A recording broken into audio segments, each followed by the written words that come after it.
Happening now, we'd like to welcome our viewers from across North America and around the world. This is the EdTech Situation Room, episode 254 for March the 30th, 2022. My name is Wes Fryer, coming to you from Oklahoma City, from our home that goes on the market tomorrow, because we'll be heading to North Carolina this summer, but still at the Cassidy School for several more months, as we actually, I think, have maybe 9 more weeks of school. Enjoying these last weeks of the trimester. And I am joined, as always, by Dr. Jason Neiffer, but he is coming to us, I think, from an undisclosed location deep in Eastern Europe. Is that correct, Jason? You are going to be reporting from the war zone. I cannot verify my continent, but it is true that I am joining the EdTech Situation tonight from an undisclosed location. I decided to take a little... I spent a lot of time telling my staff that they need to use their leave, because leave is good, because it helps rejuvenate you and make you both more fulfilled as a human being and then ultimately better at your job. And I decided to take my own advice and took a long weekend. So I'm hanging out. I got a nice Airbnb and I'm working on projects and reading books and catching up on TV series. And today I went to an arboretum for 2 hours. So I feel like I've at least got off to a good start for my long weekend. That is excellent. And as frequent viewers of the show, not just listeners, know, Jason has a large stack of impressive books that he always has behind him. So perhaps those are going to have a bit of a dent this week. What are we going to do besides ponder the possibilities of where you might be joining from tonight? Well, Wes, we've spent the last 7 days scouring the internet, looking for information to share with our listeners and viewers. And basically what we do is we take a look at headlines in the techosphere and kind of shoot them through the education prism and provide what we hope is a little bit of insight that maybe help you think about the different items maybe a little differently than you would otherwise. And this week, as we usually do, we will start off with some very techie news, Microsoft, Google, Apple news in the works. We have some various headlines from the last couple weeks regarding Russia and the Ukraine, some information about supply lines, and some information, especially if you're planning around technology purchases, our tech correction topic, which is ever so popular, miscellaneous, and then we'll end our topics this week with our Geeks of the Week at the top of the hour. Wes, is there a certain place you'd like to start tonight, or should we just go to the harder tech news, I guess hard tech news, and start there tonight? I think you enjoyed that last week. If I recall, we didn't even talk about the tech correction or the Ukraine last week. So look at that. It actually happens, folks. So yeah, and kudos to you for doing the yeoman's work of links. And if people are looking for commas and semicolons, don't be deceived by the fact that it was actually Dr. Neiffer who used some commas and not semicolons, because I am the article slacker. Although I did get the episode and the Substack posted just right before the show this week. But anyway, yeah, why don't we start with some hardcore tech news, and why don't you just take us where you think we should start? Okay, well, let's do a couple quick Microsoft articles, and we can start from there. Windows Central has an article from March 23rd that talks about Windows 11 verse 22H2, which would be the second half of 2022 version of Windows 11. And this confuses me just a little bit for some reasons I'll talk about in a moment. But there is a major update coming to the Windows 11 operating system. Its main focus is going to be continued polish, but there are also going to be some operating system enhancements, including things like app folders in the start menu, which I think will probably be welcome for folks who are trying to navigate the new style start menu in Windows 11. Drag and drop onto the taskbar, so you can take documents and put them on their associated app in the taskbar, something that was in Windows 10 and I believe in Windows 7 that magically disappeared in Windows 11. So new gestures, live caption accessibility features, there's new voice access and accessibility features, and a new task manager app. But certainly read the article if you're the type that's looking for these what's coming up in the next operating system. But I guess what I want to talk about for a couple minutes is that first, I am utilizing, it's not as a main machine, but a Windows machine at work that is managed by IT at the University of Montana. And we're all shut out of administrative functions for those machines. And so the updates are maintained centrally. And I just noticed that we have the first half of 2022 2021's version of Windows. That's the one that's rolled out right now. So that wouldn't even be the most recent one. It was 2 times ago. And there's a couple questions that come to mind here. The first one is that I thought Windows 11 was supposed to get us out the twice-a-year update cycle. And that's the reason why they wanted to have a Windows 11, and then they would maybe do some updates, and then a couple years have Windows 12. So that could be ignorance on my part. Honestly, I don't really understand the Windows strategy here. I do understand that one of the reasons why they wanted to move away from Windows 10 was that it was serving a lot of very old machines that ran just fine on Windows 10. And hardware manufacturers were a little impatient with the upgrade cycles for machines. But it's just something to keep in mind. I don't know. I do know of some individuals that have moved to Windows 11. I don't know of any school that has, and in part, I would assume that that has largely to do with the fact that you wouldn't have moved to it mid-year, right? Like that's not just something that would be typical for an IT director. But any thoughts about Windows 11, Dr. Fryer? Well, I comment on the article itself. I'm not sure if everyone knows what TLDR stands for as an acronym. It's too long, didn't read. So anyway, it's just interesting on that article, the TLDR version of the 14 different new features is just, right at the top. So you can get those really quick. I'm glad to see them featuring the task manager. Is that like where you can force quit applications? Is that what they're talking about there? I believe so. Yes. Yeah. It's one of those things that is not known to everybody. It's kind of, maybe it's a power user IT kind of thing. It's, it's a common thing to be, if you've got any kind of slowness or things hanging up or whatever. Anyway, so glad to see those updates. It is interesting to see though, how IT departments, don't make assumptions. I have worked for organizations that have done mid-year updates before. And sometimes, that can throw havoc in software that you're using because you have peripherals and robots and things like that you plug in. So definitely is a good idea to generally not do that mid-year. But of course, from the IT standpoint, it's really important to, keep things updated from a security standpoint. So yeah, I'm a little more distance from the Windows 11 world and fairly happy doing that. But are you at all, is there anything you're seeing using the version of Windows 11, which you said is a couple versions old? Well, no, actually, it's Windows 10. It's Windows 10 at work. Oh, it is not. Yeah, I don't know anyone that's 2 versions old. Yeah, in fact, I don't know anyone that has a wider rollout at any school. And I know there's been some experimental laptops, and then I did experiment with Windows 11 on my Surface Book, which wasn't technically supported, but had a fast i7 chip and 16 gigs of RAM based on the way it was spec'd 5 years ago. So it runs it just fine. And I think that it looks a little cartoony, but other than that, I thought it was perfectly fine. Would be my review of it. It just makes me curious to wonder how many schools are, running Chrome OS versus Mac OS, iOS, when a flavor of Windows these days. So I don't know. I haven't seen recent statistics. Is that something that NCCE does any surveys about as far as schools or not that I know of as of late, but I would imagine that COSIN does some work there, and I think it'd be worth our time maybe to look that up. Yep. All right. What else on the Microsoft front? Sure. There's another really interesting article here, and this is from The Verge on March 25th. Monica Chin did a review of the Surface Laptop SE, and I believe that the Surface Laptop SE is a school-only device. In fact, I can confirm from the article, it is a school-only device available to schools. It comes in different configurations, but the reviewer picked up one for $329, and for $329, it came with a Celeron N4120 chip, 8 gigs of RAM, 120 gigabytes of eMMC storage. It's a smaller laptop. It's 11.6 inches on the horizontal. Interestingly enough, it's still 2.5 pounds though, which seems kind of heavy for a little 11-inch plastic laptop.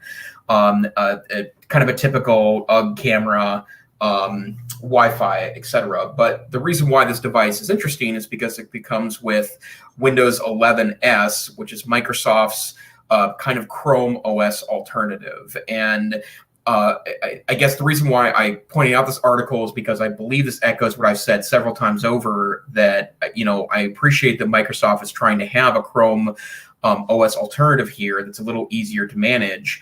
The problem is that Windows runs slowly on on hardware. So when you have relatively modest hardware, the Chromebook is almost always going to be a better option, assuming you're somewhere within the Chrome universe or Google universe, because it runs so much better on developed hardware.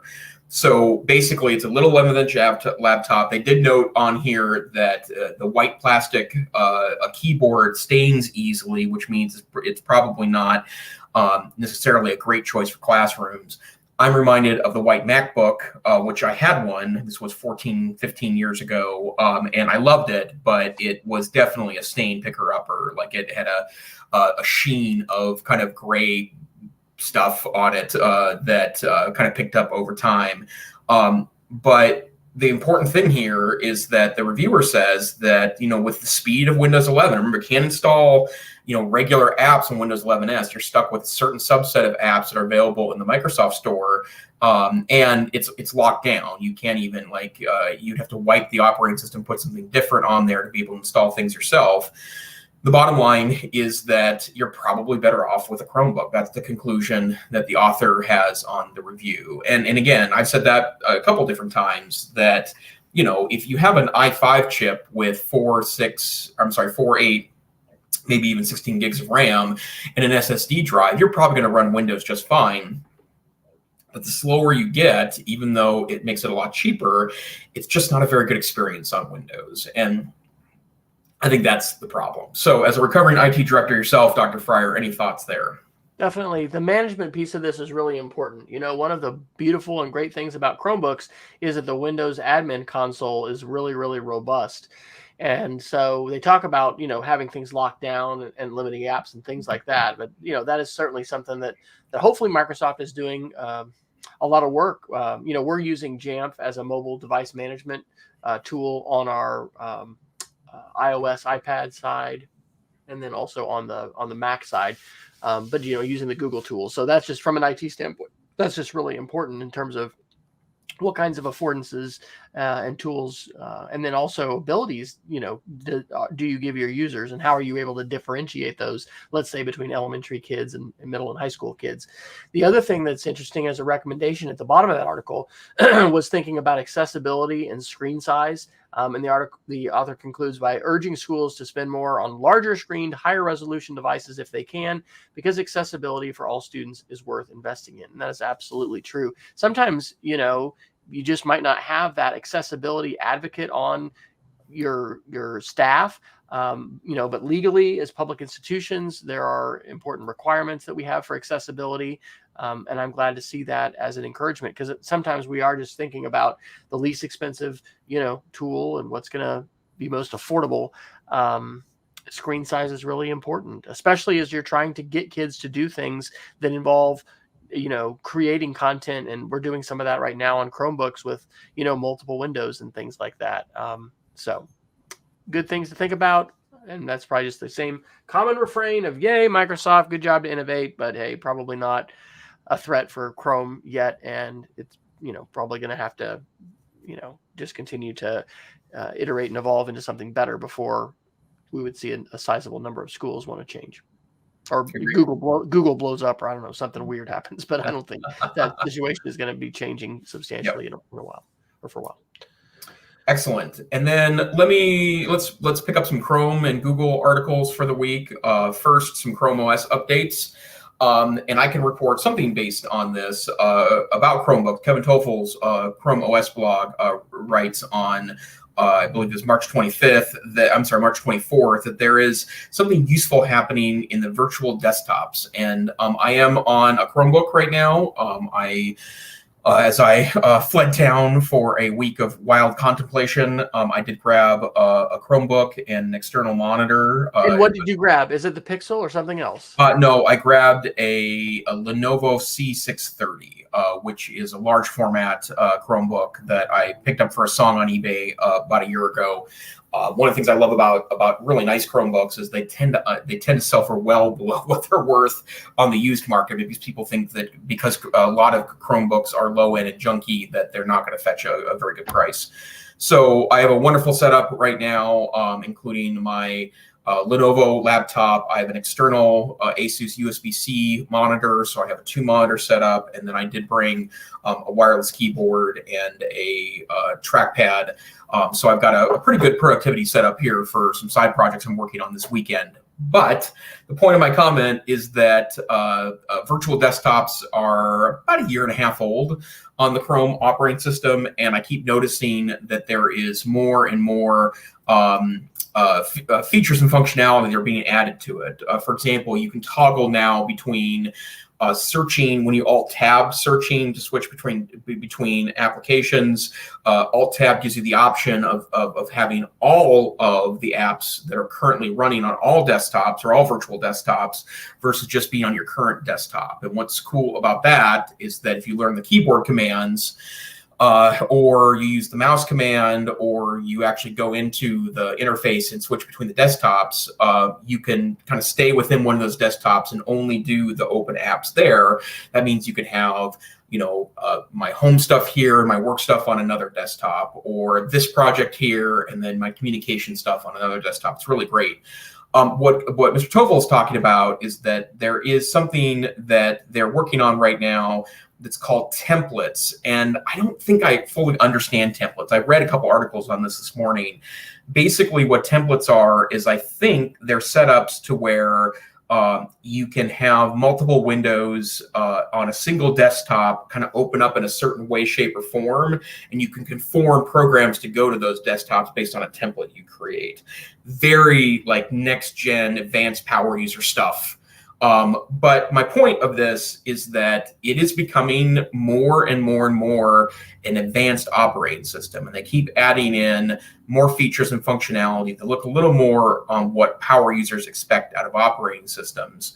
And I would also add to that there was a wonderful article from Tech Radar on March 18th, where a freelance writer basically decides to go all Chrome OS all the time, and then report back on his results. And what I think is really interesting about that is that I am seeing more and more articles from people that live on the web entirely and aren't really using desktop apps, that they're finding that, especially if you buy a decent Chromebook, it's good enough to get things done. And even though I work in all the operating systems as part of my day job, and also because I'm a nerd, I still think the Chrome operating system on the right hardware is a pretty magical operating system. It gives me everything I need to get done and more.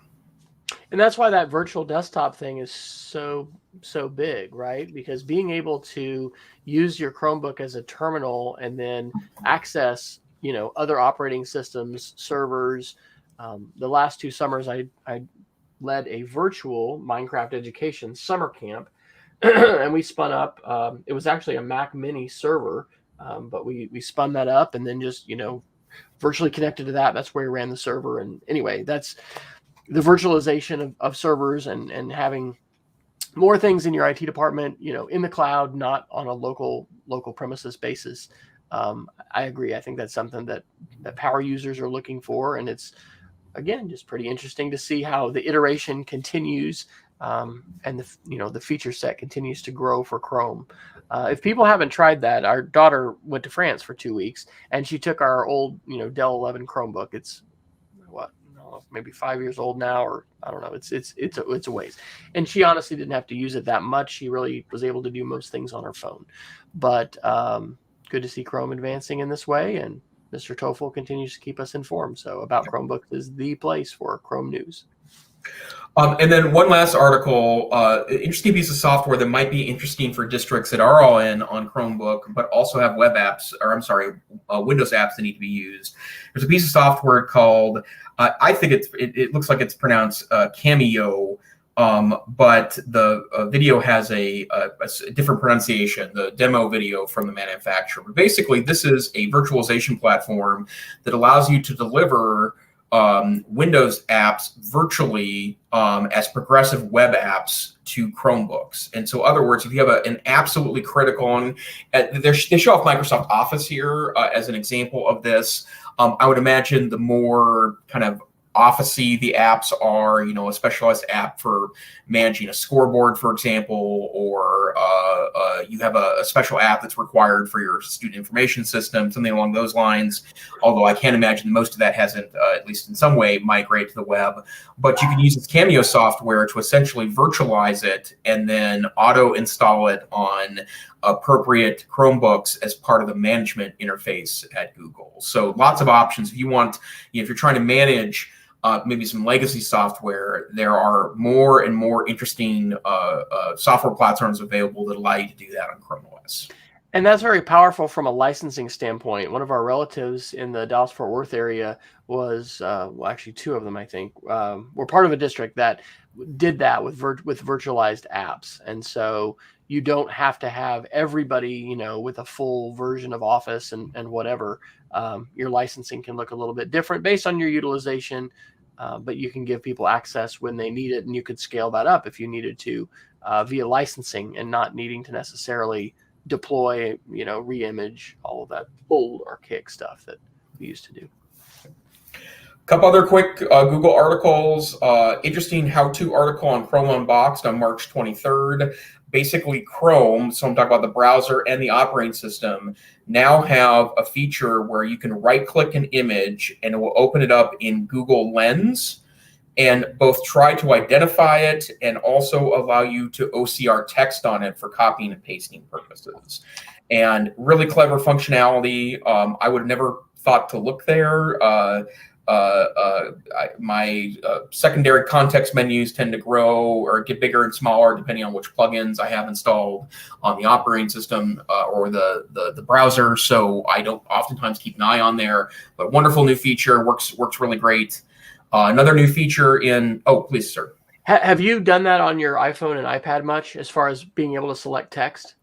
I have, yeah. And it's a wonderful feature. It's amazing. Yeah, it's amazing. I've been at some events and taken a picture of a program and then just highlighted the link or whatever, or I'm going to do a post, and you do need to make sure you proof, and it's a little bit like speech to text or whatever. It's not going to be perfect. Yeah, but it's phenomenal, and that is better than it should be. In just the last maybe year or so, it seems like that has come to be a thing. So it's whether you're, taking a picture of a live image, you've got an image that's on your phone. If you haven't used that, it really is a pretty exceptional technology. So good to see that coming to the Google world too. I would also add too that it has a translate feature. So if you have text in another language, one of the tabs in Google Lens is translate. So that's also pretty sweet. Okay, for Google, because iOS I don't think is doing that. It doesn't. Yeah. And then another new feature, 95 Google reports on March 25th that Chrome now has a side panel for accessing bookmarks and the reading list. That is, I don't really know how to describe the icon other than it's a little kind of box that's got a sub box in it. And the reading list has actually proven a really useful feature for me, because this is where I stick stuff that I know I'm going to need, but I don't want to put in my pretty extensive bookmark architecture.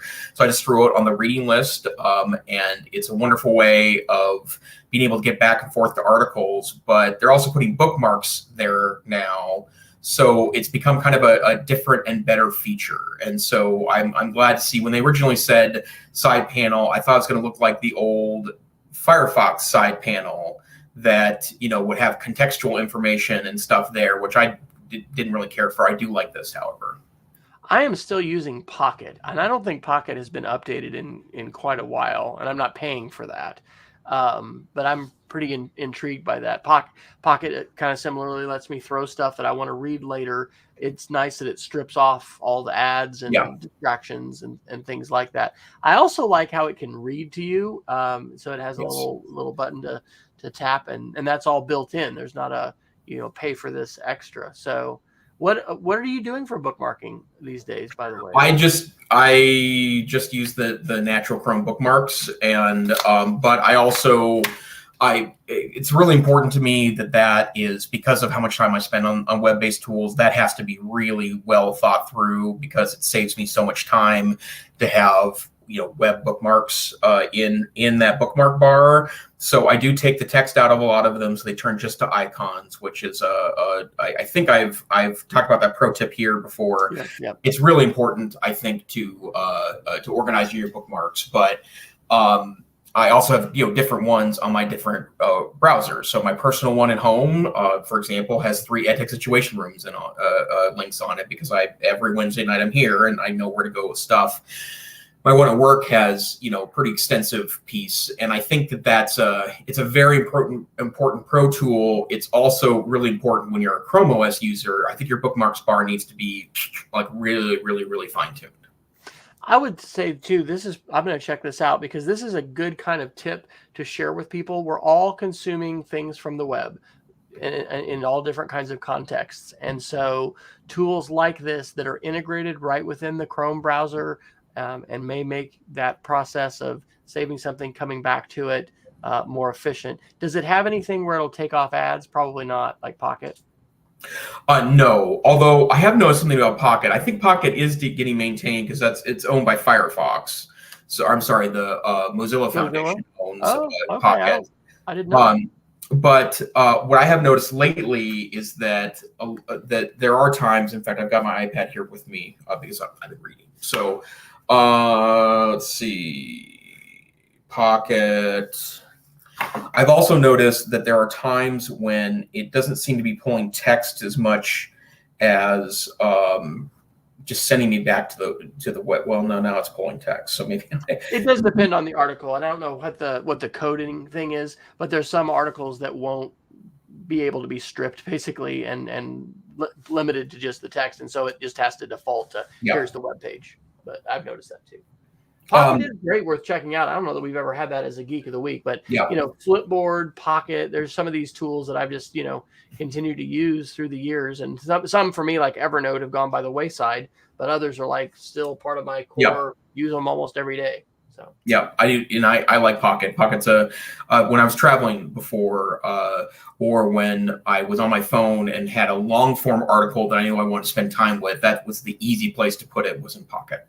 And the other thing that's interesting is there's not a ton of people that I follow there, but sometimes on Flipboard, sometimes on Pocket, I'll see recommendations and I'll sometimes recommend as well. Anyway, it's always interesting to see when you follow people whose ideas you want to follow, when they're a filter for ideas, and Twitter does that obviously, but Pocket has a way of doing that too.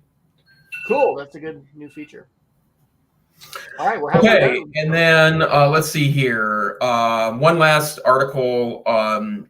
So apparently, the good folks at Google and the good folks at Spotify have come to some sort of agreement that they can bypass Android billing, but no one exactly knows what the deal is because the both sides have made it kind of vaguely clear that there's still money changing hands between Spotify and Google.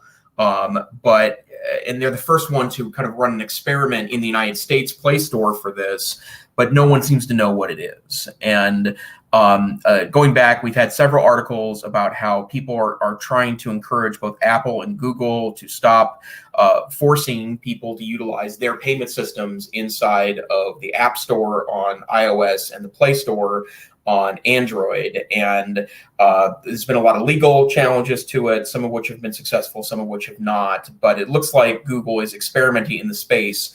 We just don't know how much money is changing hands between Spotify and Google. Interesting. And then one more bookmark comment. Have you used the bookmarks feature of Twitter yet? Are you using that at all? No. Yeah, that's something that I've just dabbled with, and as I'm sitting here looking at my Twitter, anyway, that's just, is that something we get with Twitter Blue or whatever the pro version? I don't know. Yeah, I don't even know what it is. So yeah, you can bookmark stuff and create folders in Twitter. So if you want to save tweets and go back to them. So anyway, sorry, that was a squirrel. That's okay. Something else. And then one quick Apple article. I've seen a couple other references to this in the last week. Apple is working on a 15-inch MacBook Air, which is kind of the power personal user has been particularly demanding of that. It would also work well, I would imagine, a lot of educational institutions that they prefer the Air's form factor and the price, but would want a larger monitor or screen. Everything I'm reading suggests that there will be a new form factor this year for the MacBook Air. There are supply chain challenges, so that may change when it's ultimately released, but I would welcome a new form factor for the MacBook Air. What quarter are they talking about the M2 coming to? I've heard everything from Q3 to Q2 2023. Yeah, so it may not be by fall. Yeah. So, and supply chain will probably fit into that too. Yep. All right. Hey, look at you getting through all the Google, Microsoft, and Apple articles. So if people were coming here for some hard tech news, they've been so satisfied the last 2 weeks. So we got you covered. All right. Well, with that, let's descend into the tech correction. No, let's actually, I want to talk about a Russia-Ukraine article, but it is tech correction related as well. I put it under the Russia-Ukraine. This is the New York Times today, and I added this as a gift link. So as our school subscribes to New York Times, I'm able to give away 10 articles a month, and then I pay myself for the Washington Post. So I'm in the habit now of actually just sharing gift links. This link is the article is how war in Ukraine roiled Facebook and Instagram. And one of the things that the authors point out is how incredible it is that, well, it doesn't seem from the outside, and evidently from some of the leakers on the inside, that there really was a comprehensive plan for Facebook to deal with all of the disinformation and all of the issues which, come up when you've got a conflict like this.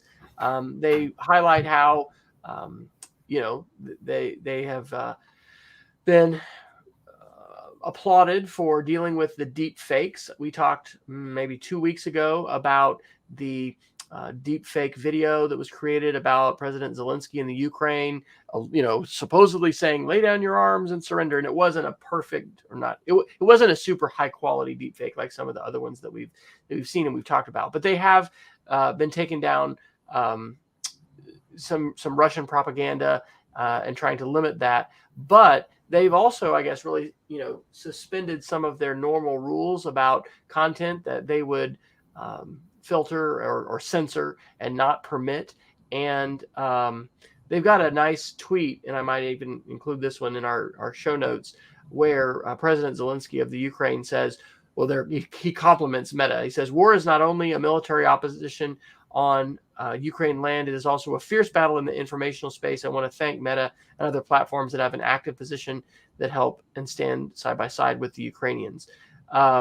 So anyway, just an interesting article about, like war, the ways in which, social media and the control of the information space is a vital aspect of conflict today, not just armed conflict as we're seeing right now continue to play out in Ukraine. And it's hard for me to imagine this is continuing as a shooting war. I don't think anybody would have predicted this going on for as long as it is. And we just don't know how long that is going to continue.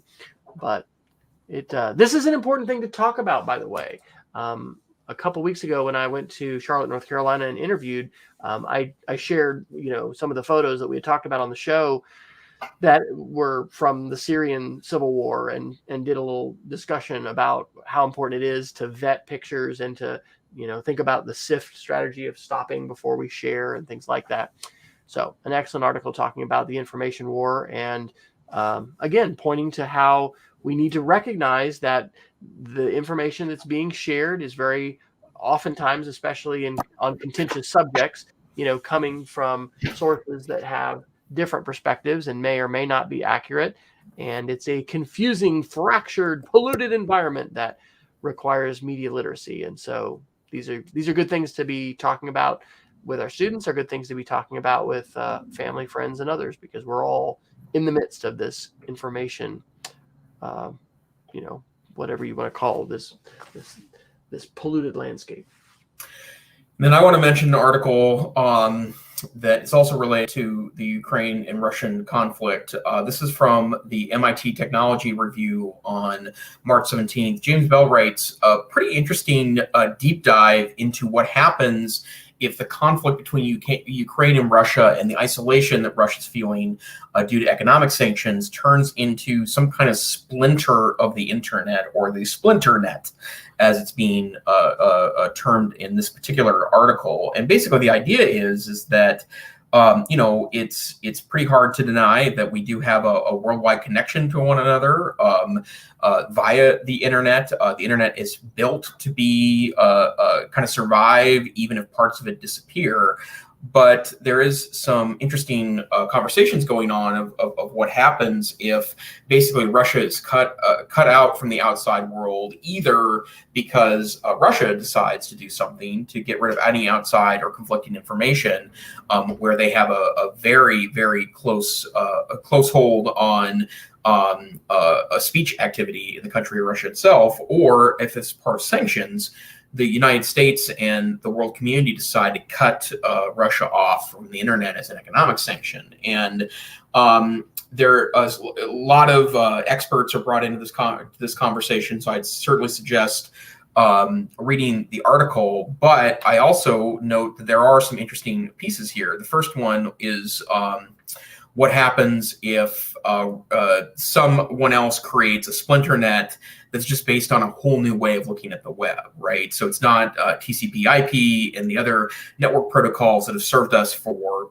40 plus years now, but instead they adopt something new. And how easy would it be to kind of join the internet together again post-conflict, should that happen? And experts say that's probably not terrible, because eventually we would create some way of bridging the two and allow information to trade back and forth between that new network and the old network.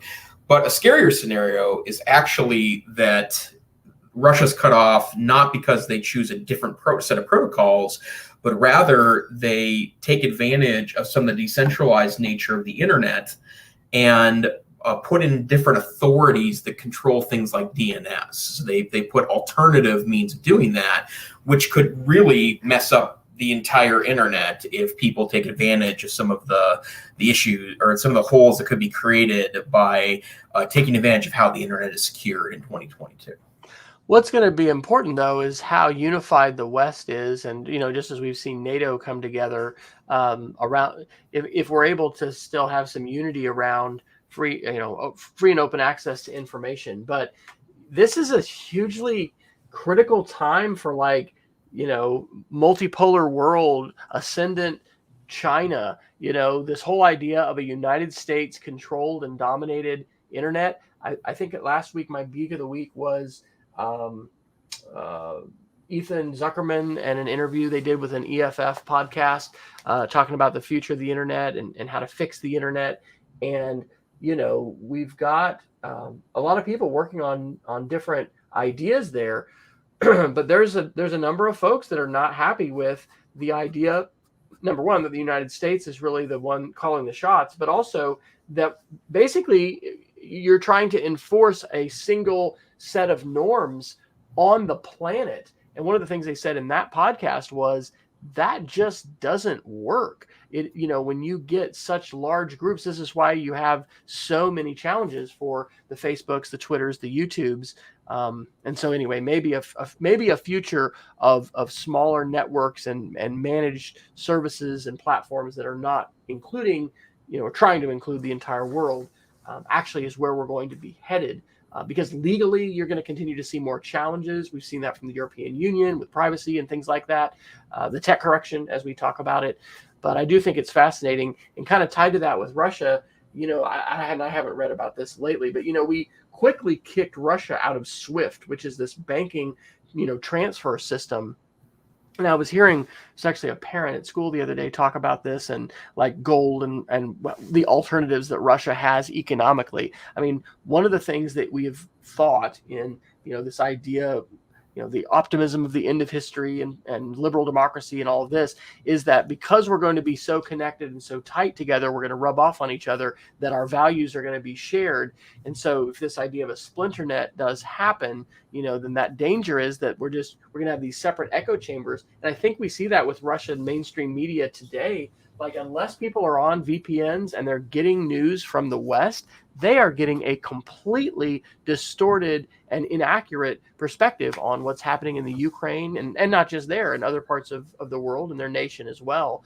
And it's really, it's scary to think that this can happen. And Vladimir Putin, I think, has done more to shut down independent journalism in the last, month since the Ukraine invasion has taken place than we've seen in my lifetime, I think. And so it's a very sobering set of circumstances, and I'm glad for you to share that article, because that definitely looks like one that's worth reading. But it's also important to not just, the internet's going to die and it's all going to be bad. Like Ethan Zuckerman, the folks at the EFF and How to Fix the Internet, there's a lot of really, really smart people working on this and thinking about how can we leverage some of these really powerful positive aspects of network technologies, but maybe avoid or stop some of these other consequences that are happening, especially when things are so globalized.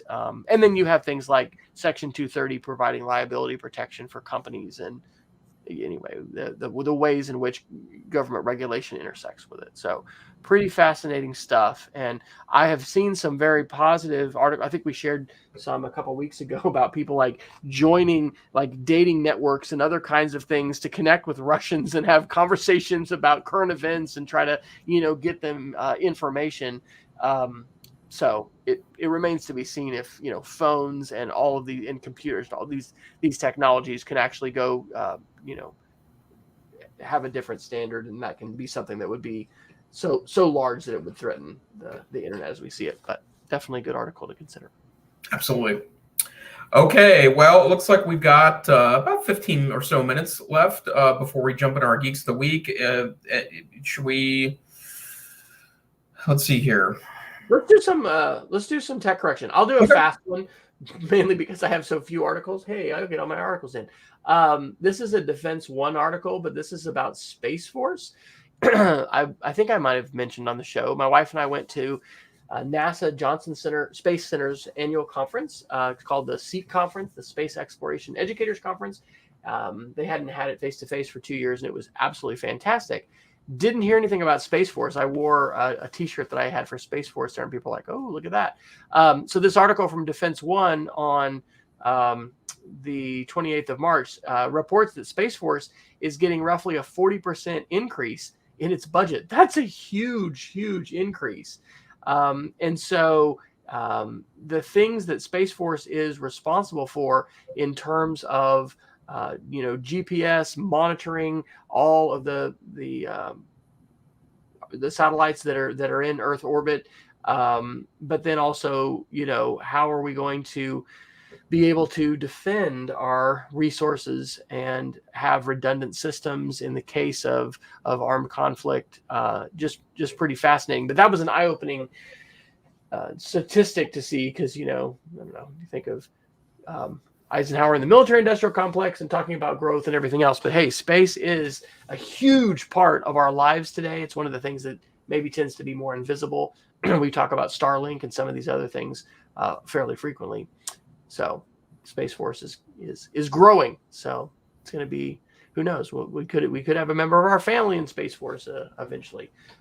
There's a lot more, young people, young and old that are serving there. So that was the only miscellaneous article that we had. Well, sure. Let's deal with a couple tech correction articles. And this one may actually take us a little bit here. A really interesting article from Mitchell Clark in The Verge on March 2nd.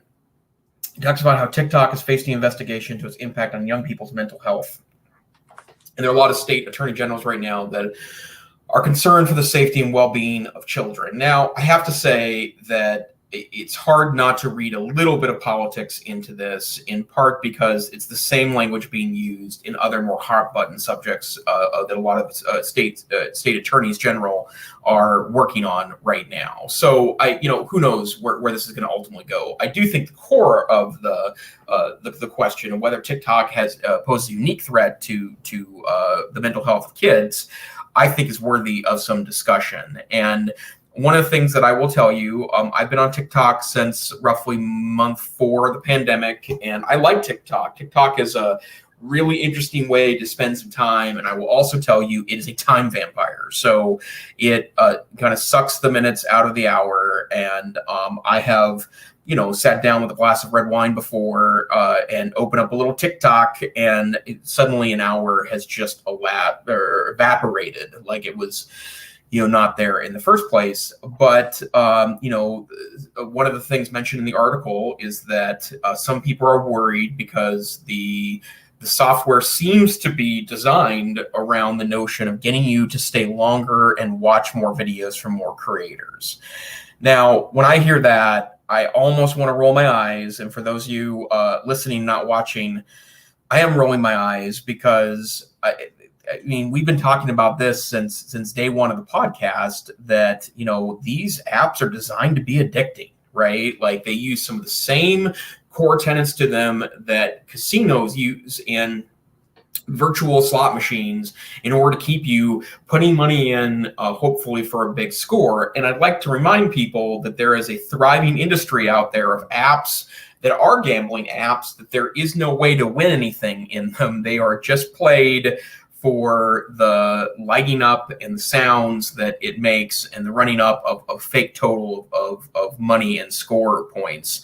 So there's probably something to that. So I guess I'd start with Wes.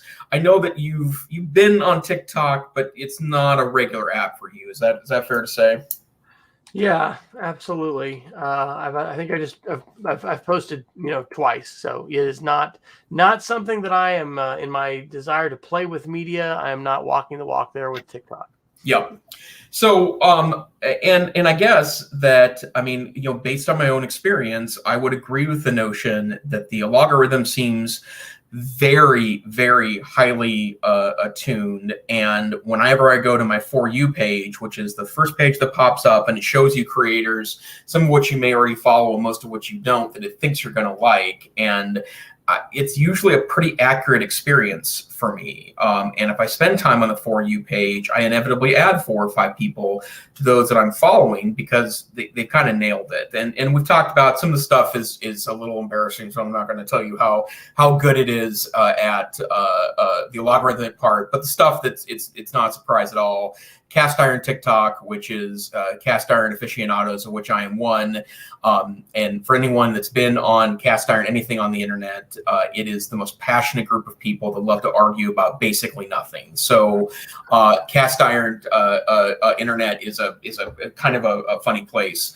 But barbecue TikTok and cooking TikTok, and I'm on human resource TikTok, that a lot of human resource professionals, and I particularly like, this is particularly Gen Z and millennial professionals in the human resources world, are starting to create TikTok accounts to kind of explain new views on work by millennials and Gen Zers. And I love that. I think it's really challenging to me as an educator. And I do have younger employees in my organization that look at work differently than I do. And I want to know more about that. I want to understand that so I can be a good boss and a good steward of my organization and its resources. And, that said, it's just, I can understand why a teen could easily get sucked into 5 or 6 hours a day of this app. And the influence that it has on perceptions of the world and all kinds of things is enormous, huge. Yep. To your point about, seeing this being politicized, I actually just dropped this article link in. This came from the author James Bell that we had just quoted for one of the other articles.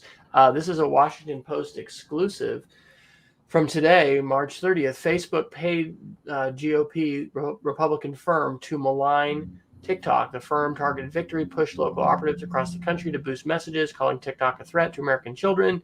Quote, the dream would be to get stories with headlines like "From Dances to Danger," one campaign director said. So, during the Trump presidency, we talked about how it was kind of hard in some cases to separate politics from just straight up security when it came to things like concerns over, TikTok over Chinese technology and firms. We've seen different entities ban Huawei. And then, actually, I don't know if we talked about it. We didn't. Kaspersky got put on a list this last week, I think, as a Russian firm to say no one should be working with Kaspersky at all. Anyway, this article is just fascinating, talking about the different layers of this, because I talked to my kids about TikTok today, and we talked about the fact that it's Chinese owned. We're watching parts of a wonderful 2019 YouTube series called The Age of AI that is narrated by Robert Downey Jr. and it's just absolutely fantastic. Anyway, TikTok is not a social media company, right? It's an AI company. And so the more we have people put in video and the more we watch it and the more data that it collects, the more their company benefits. They're pretty ingenious in figuring that out. So anyway, I thought that article was again eye-opening, thinking about the layers here, because there certainly are all kinds of politics at play with the tech correction. The companies that see a benefit to trying to bring down the big dogs, bring down Facebook, bring down, Google, that kind of thing, from just like a business competition side. But then you've also got political cards that are being played. And we've, certainly sometimes we see politicians grandstanding on issues about internet safety and things that are important, but they may be doing that for more political reasons than, sincere reasons to try and change the underlying technologies or regulations that affect, what's happening on the ground. So, but you continue to encourage me, Dr. Neiffer, to check out TikTok. And I've been doing more stories actually on Facebook and Instagram. Like just in the last week, I've gotten like over 100 likes, just on like, here's the grill, here's the poppers on the grill. People like that stuff, They do. So anyway, it's interesting how it is good to play with this stuff and to kind of dabble with it and see. And yes, I'm sure there are many hours. That's probably one of the things I'm not totally, excited about is, oh yes, I'd love to spend hours, death scrolling through TikTok. So, but I probably should know a little bit more about it than I do. Any other tech correction articles that you'd like to address here as we near the end? Yeah, one quick one, and this is more or less kind of an information for you. There's two articles I'd refer you to. One of them is the New York Times on February 23rd with Fed Up with Google.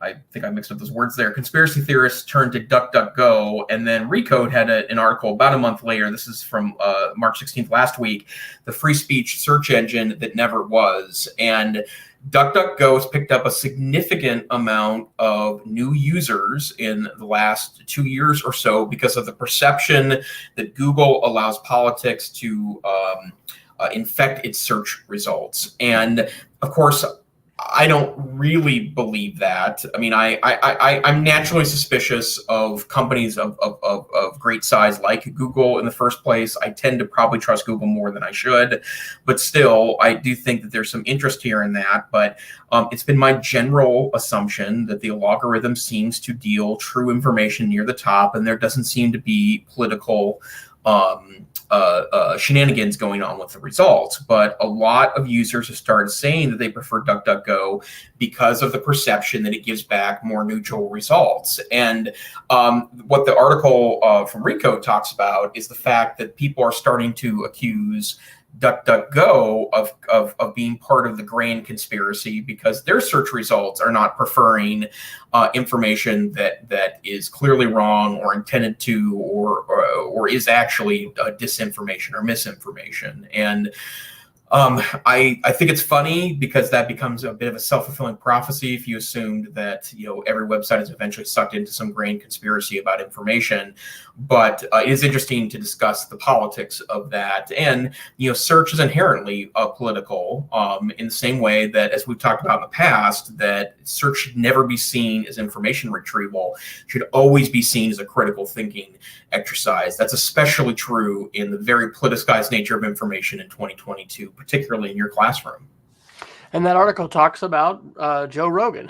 And we've spent some time on the show talking about some of that controversy around Rogan's podcast, allegations of disinformation. And these also are these are really important conversations to have. There's a lot of people involved in this, perceptions about what the law requires and what reality requires, right? Because none of us want to be on any kind of digital platform that has absolutely zero content management and censorship, because if you're on one that has a lot of folks on it, it is going to become a cesspool.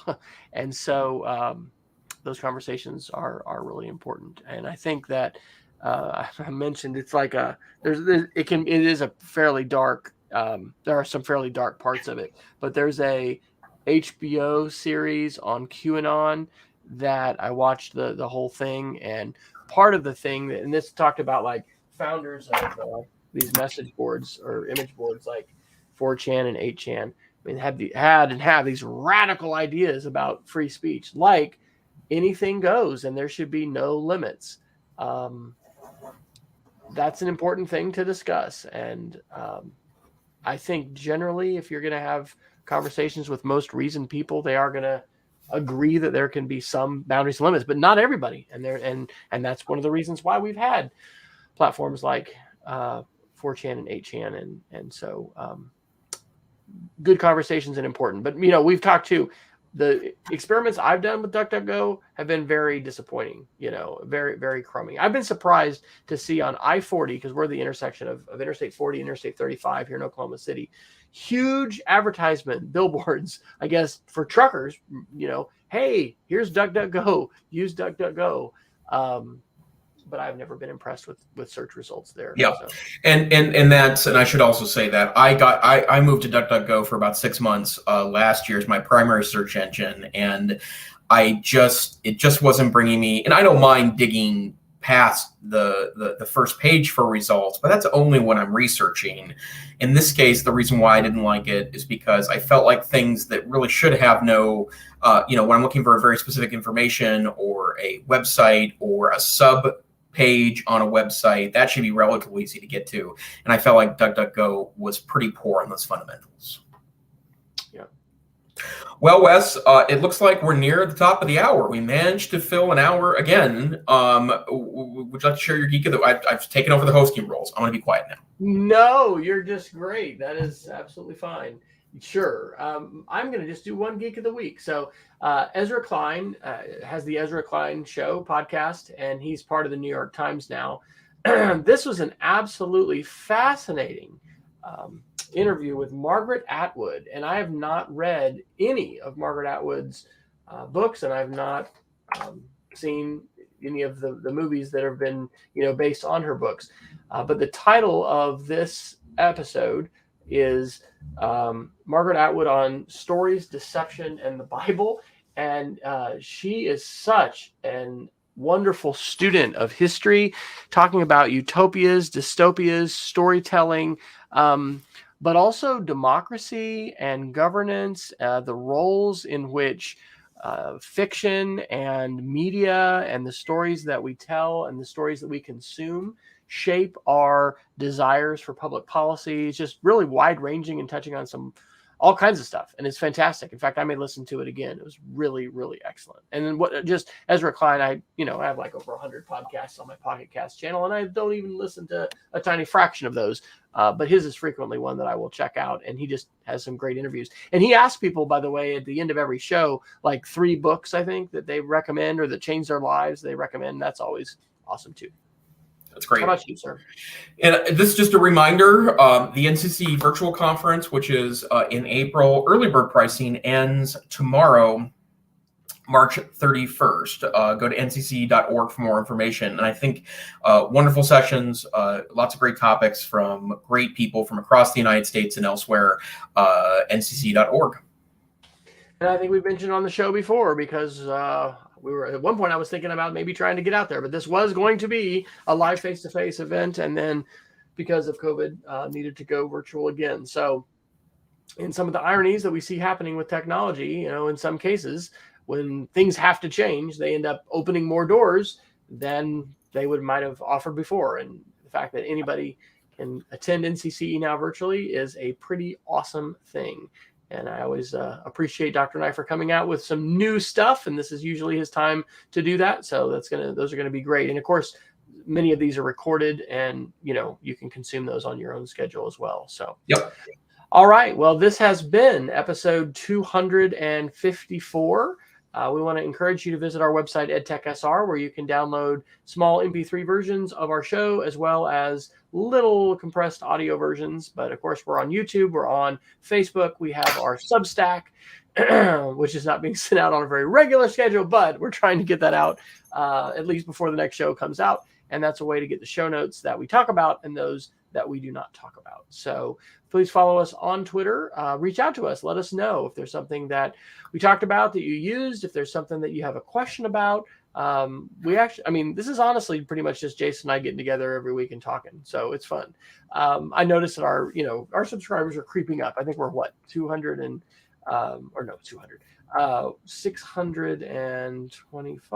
621 now on Twitter. So anyway, share the podcast, let other people know about it, write a review. We don't say that very often, but all of that kind of stuff helps because we love learning and we love the tech news, and we find it to be very rewarding to have a chance to reflect on these things and talk about it. And we appreciate you joining us if you have connected. So until next time, we encourage you to stay savvy, stay safe, and keep sharing your knowledge and your learning in the ways that you can on the platforms that you use. We'll see you next time. Good night.